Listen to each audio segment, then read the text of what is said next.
कि तुम्हें एक ऐसा संगठन खड़ा करना है जो उदाहरण हो आने वाली मानवता के लिए, आने वाले समाज के लिए। हमें मान अपमान के से ऊपर उठ करके मानवता की रक्षा के लिए कार्य करना है। हमें नींव का पत्थर बनना है। हमें अपना सर्वस्व न्यौछावर करके भी अगर समाज को दिशा देने में सफल हो जाए तो हमारे जीवन की सबसे बड़ी उपलब्धि होगी। क्योंकि हमें जो कुछ प्राप्त करना है उस परम सत्ता से प्राप्त करना है। परम सत्ता से हमें ऊर्जा, चेतना और सामर्थ्य को प्राप्त करना है। हमारे हाथ जुड़े तो उस परम सत्ता के सामने। अतः वैसा जीवन जी लो, परोपकारियों का जीवन जियो, पुरुषार्थियों का जीवन जियो, नफे मान से मुक्त चरित्रवान जीवन जियो, तभी तुम चेतनावान बन पाओगे।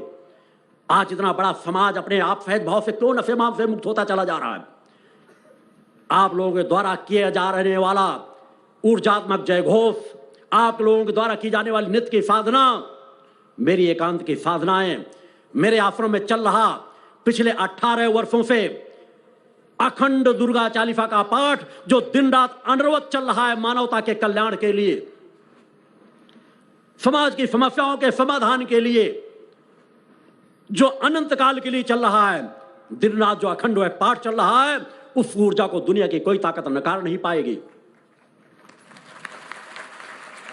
उस दिव्य धाम से होने वाला जय घोष आप लेके लोगों द्वारा मां की आराधना और वह जो दुर्गा चालीसा पाठ चल रहा है उसी को माध्यम बना करके देश के कोने कोने में नित्य प्रति ऐसा कोई दिन नहीं जाता जिस दिन एक एक दिन में हजारों स्थानों पर दुर्गा चालीसों के अनुष्ठान या आरती का पाठ या 5 घंटे का चालीसा का पाठ मेरे शिष्यों स्वयंसेवी कार्यकर्ताओं के द्वारा देश के कोने कोने पर चलाए जा रहे हैं, दूसरे देशों पर भी चलाए जा रहे हैं। हमें अंश मात्र भी विचार नहीं करना, परिवर्तन आएगा कि नहीं सोचना ही नहीं है। सत्य है, सत्य हर काल में रहा है, वर्तमान में है और भविष्य में ही रहेगा।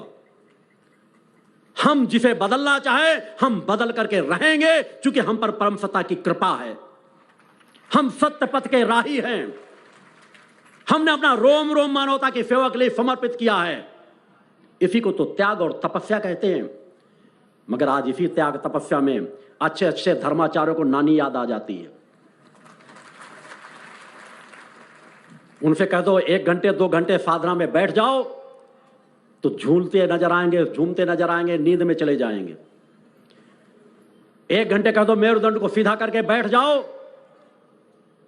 तो शायद गफ खा के गिर जाएंगे। अच्छे अच्छे योगाचार्यों को देखो,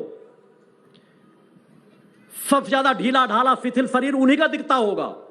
उनके आसपास बैठे लोग चैतन्य बैठते होंगे।